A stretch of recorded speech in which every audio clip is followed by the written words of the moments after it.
നിങ്ങൾ ഇത്ര താമസിച്ചെന്താ? വിക്രമിന്റെ അസുഖമൊക്കെ മാറിയോ? വിക്രമിന് ചെറിയൊരു തലവേദനയായിരുന്നു. 2-3 തവണ മരുന്ന് കഴിച്ചപ്പോ അതങ്ങോട്ട് മാറി.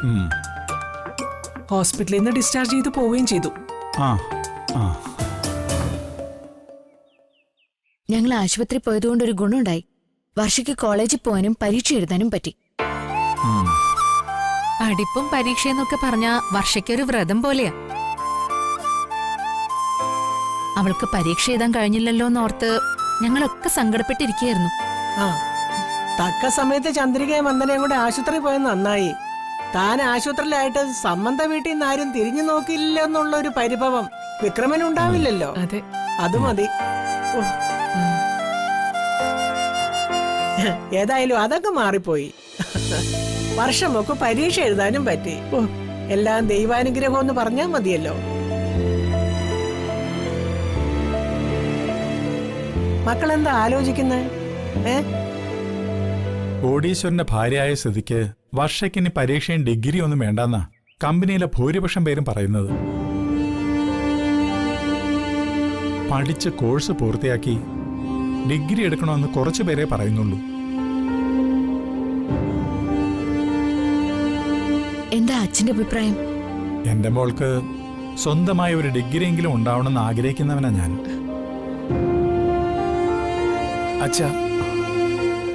അച്ഛനെന്തോ വിശേഷം പറയാനുണ്ടെന്നും അമ്മ വന്നിട്ട് പറയാന്നും പറഞ്ഞു.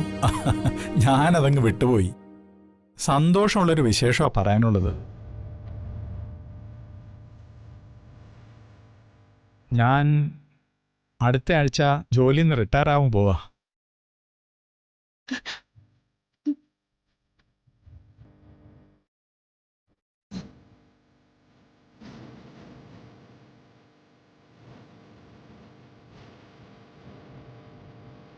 ഇതാണോ അച്ഛന് പറയാനുള്ള വിശേഷം? അതെ.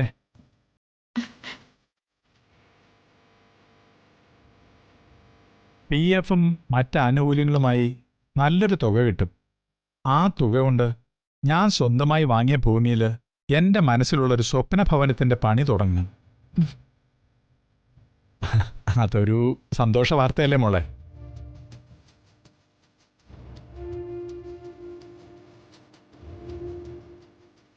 അതൊരു സന്തോഷ വാർത്തയല്ലേ മോനെ? ഇനിയെങ്കിലും ഈ വാടക വീട്ടിൽ നിന്നൊന്ന് മാറി സ്വന്തമായിട്ടൊരു വീട്ടിൽ പോയി താമസിക്കാമല്ലോ. ഇനി ആരും വാടക വീട്ടിൽ നിന്ന് ഇറക്കി വിടുമെന്നൊന്നും പേടിക്കണ്ടല്ലോ. അച്ഛന് ഇതുവരെ ചുമന്നുകൊണ്ട് നടന്നിരുന്ന ഭാരം ഒന്ന് ഇറക്കി വെക്കാൻ കഴിയുമല്ലോ.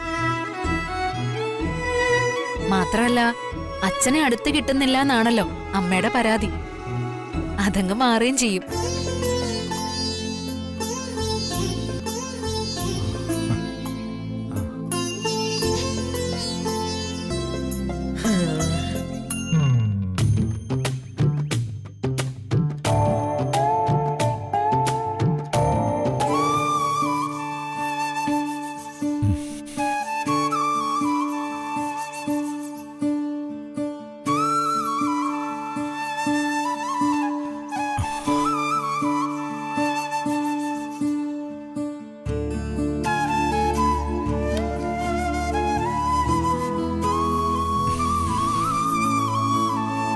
റിട്ടയർമെന്റ് കഴിഞ്ഞ എൻ്റെ ജീവിത രീതികളൊക്കെ മാറുകയാണ്. വീട് വിട്ടാ സർവീസ് സ്റ്റേഷൻ, സർവീസ് സ്റ്റേഷൻ വിട്ടാ വീട്. ദിനചര്യയൊക്കെ മാറണം. ഇത്രയും കാലം മക്കൾക്കും മരുമക്കൾക്കും വേണ്ടി ജീവിച്ചു. ഇനിയുള്ള കാലം എനിക്കും ചന്ദ്രുവിനും വേണ്ടി ജീവിക്കണം. പേരുകേട്ട വർമ്മമാരുടെ കോലോകത്ത് നിന്നും എന്നോടൊപ്പം ഇറങ്ങി പുറപ്പെട്ടവളാ ചന്ദ്രു. സുഖവും സൗകര്യങ്ങളും ഉപേക്ഷിച്ച് ഒരു മെക്കാനിക്കിന്റെ കരിയും ഓയിലും പുരണ്ട ജീവിതത്തിലേക്ക് വലതുകാല് വെച്ച് വന്നവളാ. അവൾക്ക് ഇനിയെങ്കിലും ഒന്ന് നേരെ ശ്വാസം വിടണം, വിശ്രമിക്കണം. ഒപ്പം എൻ്റെ പാവ അമ്മയും വേണം.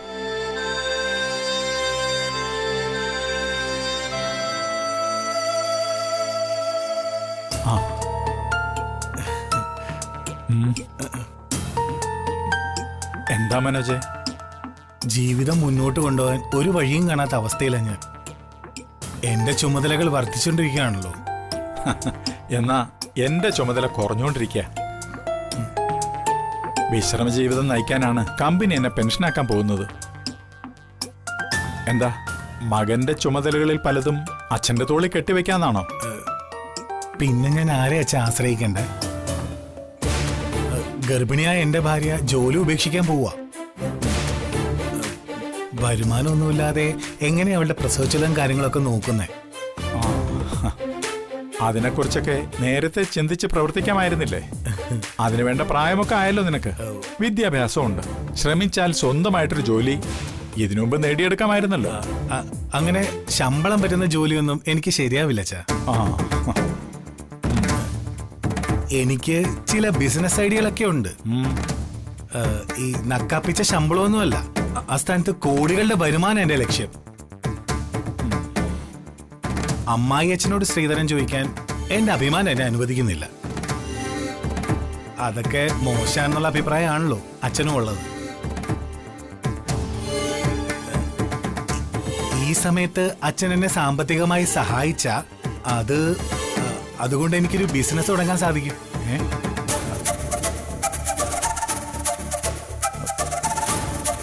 അച്ഛാ, കണ്ണടച്ചു തുറക്കുന്ന സമയം മതി കോടികളുടെ വരുമാനം ഉണ്ടാക്കാൻ.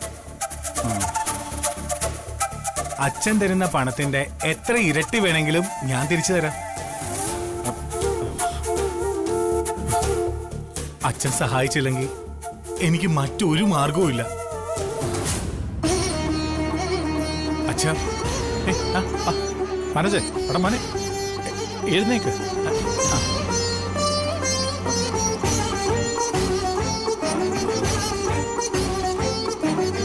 അച്ഛന്റെ പെൻഷൻ പണം കൊണ്ട് എനിക്ക് രക്ഷപ്പെടാൻ പറ്റും. ഇല്ലെങ്കിൽ എന്റെ മുമ്പിൽ ആത്മഹത്യ മാത്രമേ വഴിയുള്ളൂ.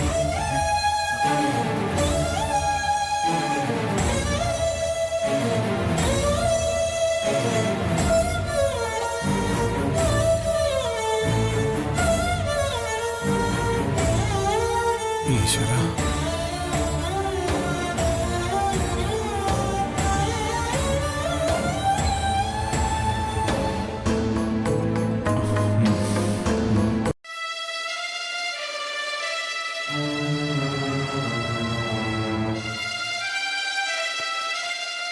എന്താ മാധവേട്ട വിഷമിച്ചിരിക്കുന്നേ? അല്ലപ്പം നമ്മുടെ വീടിന്റെ പണി തുടങ്ങണ്ടേ? എന്തു പറ്റി മാധവേട്ട? മുറിയിൽ നിന്ന് ഇറങ്ങിപ്പോയത് മനോജാണ്. എനിക്ക് കമ്പനിയിൽ നിന്ന് നല്ലൊരു തുക കിട്ടാൻ പോവുകയാണല്ലോ. അപ്പൊ പിന്നെ എന്താ പറ്റിയെന്ന് നിനക്ക് ഊഹിക്കാലോ. സാധാരണ മക്കൾ വളർന്ന് പ്രാപ്തിയായാൽ അച്ഛനമ്മമാർക്ക് ആശ്രയമാവും. ഇവിടെ മക്കൾ വളർന്ന് പ്രാപ്തിയായാലും അച്ഛനമ്മമാർക്ക് ബാധ്യത തീരുന്നില്ല. മനസ്സിലായി. ചന്ദ്രു, വർഷങ്ങൾക്ക് മുമ്പ് നീ എന്നെ പ്രണയിച്ചതും എല്ലാം ഉപേക്ഷിച്ച് വീട് വിട്ടു പോകുന്നതും തെറ്റാണെന്നൊന്നും ഞാനിപ്പോ പറയുന്നില്ല. അന്ന് കോവിലത്തേക്കാൾ വലിയൊരു മാളിക സ്വന്തമായി ഉണ്ടാക്കുമെന്ന് നീ നിന്റെ അച്ഛനോട് വിളിച്ചു പറഞ്ഞു. ആ മാളികയുടെ പാലുകാച്ചിന് ക്ഷണിക്കാൻ മാത്രമേ ആ വീട്ടിൽ കാലുകുത്തുമെന്ന് ഉഗ്ര ശപഥം നീ നടത്തി. അതും തെറ്റായിപ്പോയിന്ന് ഞാൻ പറയില്ല. പക്ഷെ അത് കഴിഞ്ഞ് ഒരു ഉഗ്ര ശപഥം കൂടി നമ്മൾ ചെയ്യണമായിരുന്നു. നമുക്ക് ഈ ജന്മം കുട്ടികളെ വേണ്ടാന്ന്. മാധവേട്ട, അന്നങ്ങനെ ശപഥം ചെയ്ത് ആ ശപഥം നമ്മൾ പാലിച്ചിരുന്നെങ്കിൽ ഒന്നല്ല 9 സ്വപ്നഭവനങ്ങൾ പണിയാമായിരുന്നു. എനിക്ക് നിന്നെയും നിനക്ക് എന്നെയും എന്നും സ്വന്തമായിട്ട് കിട്ടുമായിരുന്നു.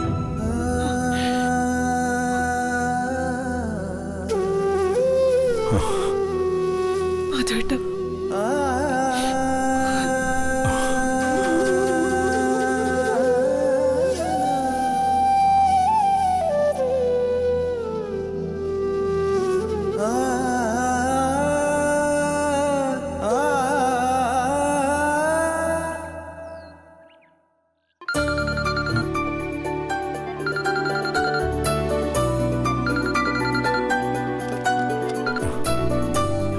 ഹലോ, നല്ല ആളാ.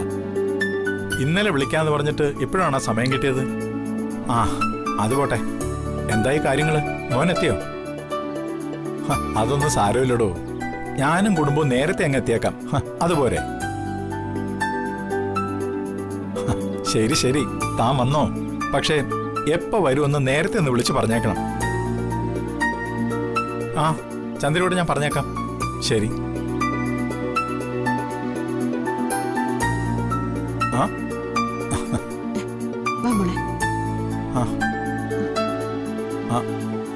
എന്താ മോളെ ഇത്? ഇപ്പൊ തന്നെ സമയം 8:30 9 മണിക്ക് സ്കൂളിൽ നിൽക്കണമെന്നല്ലേ പറഞ്ഞത്? ദിയക്കുട്ടി സുന്ദരിയായിട്ടുണ്ടല്ലോ.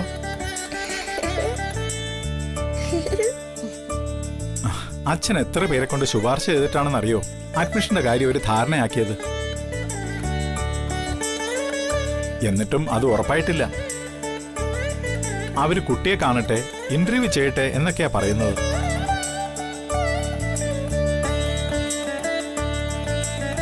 എന്റെ ദേക്കുട്ടി ഇന്റർവ്യൂ ചെയ്ത ആരും അഡ്മിഷൻ കൊടുക്കും അല്ലേ മോളെ? ആരും കണ്ണുവെച്ച് കണ്ണുദോഷം വരാതിരിക്കാനേ മോളെ ഒഴിഞ്ഞിടണമെന്ന് മുത്തശ്ശി പറഞ്ഞു.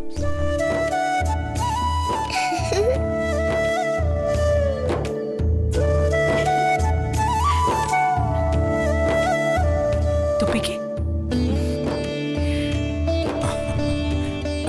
ഇത് യാത്ര കഴിഞ്ഞ് വീട്ടിൽ വന്ന് കയറുമ്പോഴല്ലേ സാധാരണ ചെയ്യാറ്? അച്ഛമ്മ വരുമ്പോഴും പോകുമ്പോഴും ഒക്കെ ചെയ്യും. ആ അല്ല, അച്ഛൻ വരുന്നില്ലേ തീമോളുടെ അഡ്മിഷന്? ഇല്ല മോളെ, അച്ഛന് അത്യാവശ്യമായിട്ട് കമ്പനി വരെ ഒന്ന് പോണം. മോള് വേഗം പോവാൻ നോക്ക്. ശരി അച്ഛാ, വാ മോളെ. ദേ മോളെ, മോള് നന്നായിട്ട് പഠിക്കണം കേട്ടോ. ആ, പോയിട്ട് വരട്ടെ.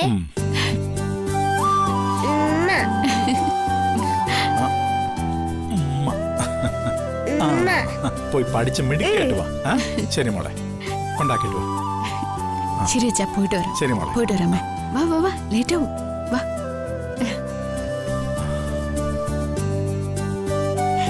ടാറ്റ കൊടുത്തേ. ടാറ്റാ.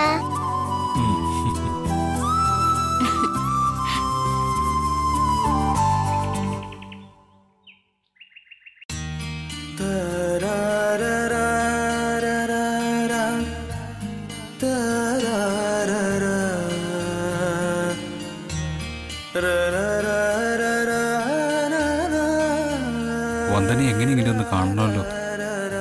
അതിനെന്തൊരു വഴി? അന്ന് അച്ചമ്മ ഉണ്ടാക്കിയ ബിരിയാണി പുട്ടുമായിട്ട് പോയി. പിന്നീട് ഹരിതയ്ക്ക് കൊടുക്കാനായിട്ടൊരു സാരിയുമായിട്ട് പോയി. ഇനിയിപ്പോ വന്ദനെ കാണാൻ എന്തോ ഒരു കാരണം ഉണ്ടാക്കുക. എന്തായാലും ഹരിത ഒന്ന് വിളിച്ചു നോക്കാം.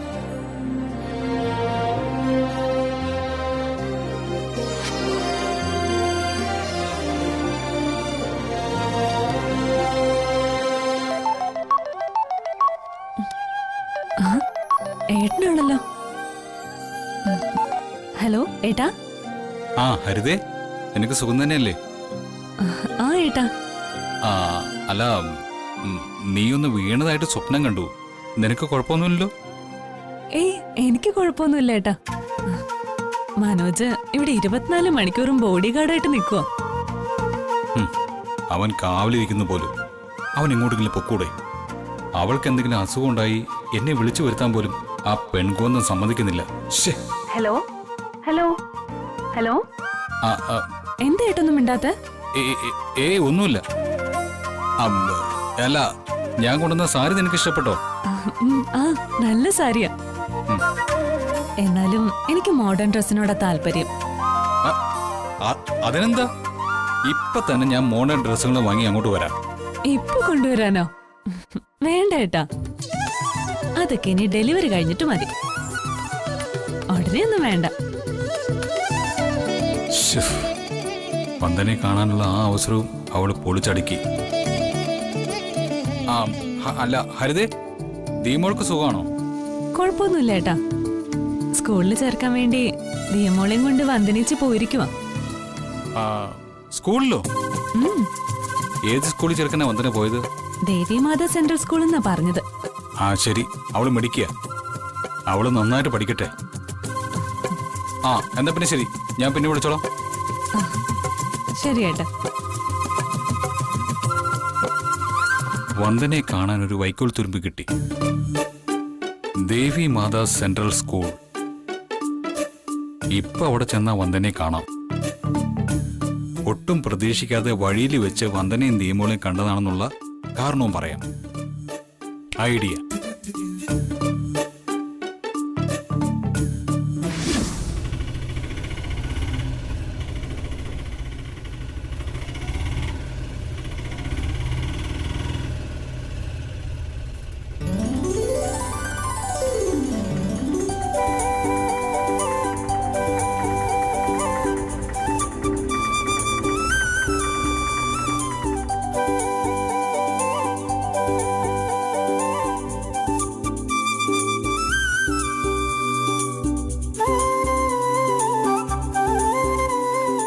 എക്സ്ക്യൂസ് മീ, പ്രിൻസിപ്പലിനെ ഒന്ന് കാണായിരുന്നു. മുൻകൂട്ടി അപ്പോയിന്റ്മെന്റ് ഉണ്ടെങ്കിലേ കാണാൻ പറ്റൂ. അപ്പോയിന്റ്മെന്റ് ഉണ്ട്. ഈ സമയത്താ വരാൻ പറഞ്ഞത്. എന്താ പേര്? കുട്ടിയുടെ പേര് ദിയ രാജീവ്. അപ്പോയിന്റ്മെന്റ് എടുത്തിരിക്കുന്നത് ആരുടെ പേരിലാ? ആ, അത് എന്റെ പേരിലാ, വന്ദന. ഒരു മിനിറ്റ് നിക്ക്, ഞാനിപ്പോ വരാം.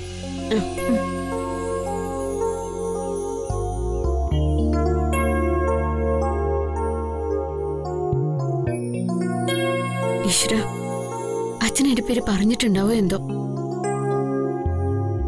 ഇല്ലെങ്കിൽ ഇവര് പ്രിൻസിപ്പലിന്റെ അടുത്തേക്ക് കടത്തിവിടുന്ന ഒരു ലക്ഷണവും ഇല്ല. അച്ഛനൊന്ന് വിളിച്ചു ചോദിച്ചാലോ?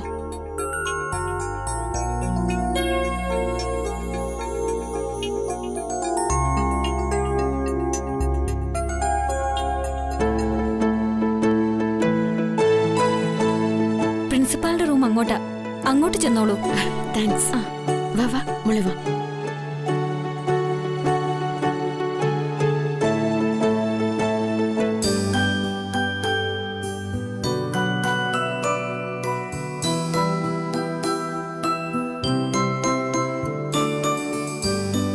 Good morning madam. Good morning. മോളെ, ഗുഡ് മോർണിംഗ്. ഞാൻ വന്ദന. ഇത് എന്റെ മകള് ദിയ. അഡ്മിഷന്റെ കാര്യമായിട്ട്. കുട്ടിയുടെ ഫാദർ വന്നില്ലേ? ഇല്ല, അദ്ദേഹം ഇല്ല. ഓ സോറി. കുട്ടിയുടെ പേര്? ദിയ രാജീവ്. ദിയ രാജീവ് മുൻപ് ഏതെങ്കിലും സ്കൂളിൽ പഠിച്ചിട്ടുണ്ടോ? JP പബ്ലിക് സ്കൂളിൽ അഡ്മിഷൻ ശരിയായ സമയത്താ കുട്ടിക്ക് ഒരു ആക്സിഡന്റ് പറ്റുന്നത്. പിന്നെ അങ്ങോട്ട്. അപ്പോ ഇതുവരെ സ്കൂൾ അറ്റ്മോസ്ഫിയർ ഒന്നും പരിചയപ്പെട്ടിട്ടില്ല എന്നർത്ഥം.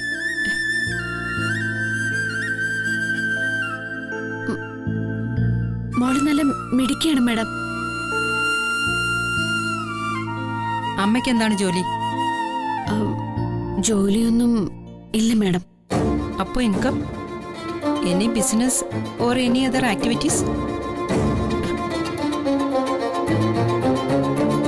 നല്ല ഫിനാൻഷ്യൽ ബാക്ക്ഗ്രൗണ്ട് ഉള്ള പേരൻസിന്റെ കുട്ടികൾ മാത്രം ഇവിടെ പഠിക്കുന്നത്. ഇവിടെ പഠിക്കാനുള്ള ഫിനാൻഷ്യൽ കപ്പാസിറ്റി കുട്ടിക്കുണ്ടാവോ? എന്റെ നോട്ടത്തിൽ നിങ്ങൾക്കതില്ലാന്ന് മനസ്സിലായി. അതുകൊണ്ട് അഡ്മിഷൻ തരാൻ പറ്റില്ല.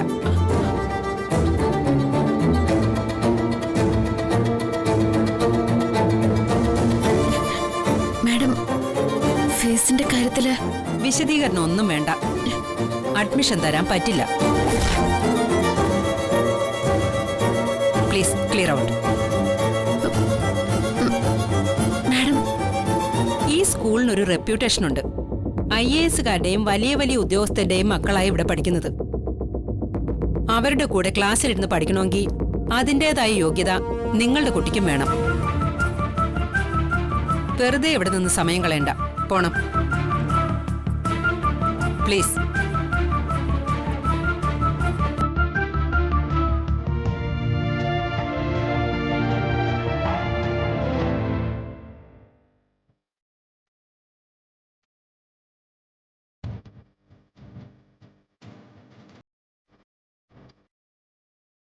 ആ ദീമോളെ, ദേ ജഗനങ്ങള്. എന്തായി വന്ദനെ? അല്ല, എന്താ മുഖം അല്ലാതിരിക്കുന്നേ?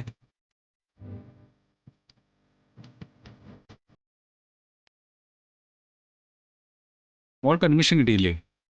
ഇല്ല അങ്കിൾ. എന്തു പറ്റി? നല്ല ഫിനാൻഷ്യൽ ബാക്ക്ഗ്രൗണ്ട് ഉള്ളവർക്കേ അഡ്മിഷൻ ഉള്ളൂ എന്ന്. അതുമല്ല, ജോലിയില്ലാത്തതൊരു കുറവായിട്ട് പ്രിൻസിപ്പൽ കാണുന്നത്. അങ്ങനെയാണല്ലേ? പാവപ്പെട്ടവർക്ക് അവിടെ പഠിക്കണമല്ലോ. വാ. അതെ, വഴക്കിനൊന്നും പോകണ്ട. വഴക്കല്ല, ഒരു സമാധാന ചർച്ച. വാ, ആമാണ്.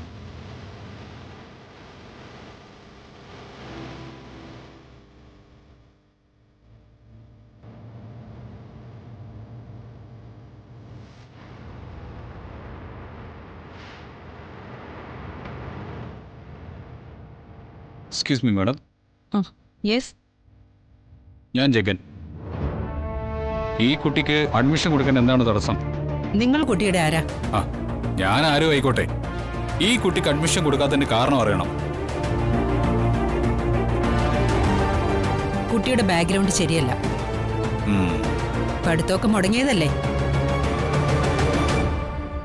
കുട്ടിയുടെ പെർഫോമൻസ് ശരിയല്ലെങ്കിൽ അത് സ്ഥാപനത്തിന്റെ സൽപ്പേരിനെ ബാധിക്കും.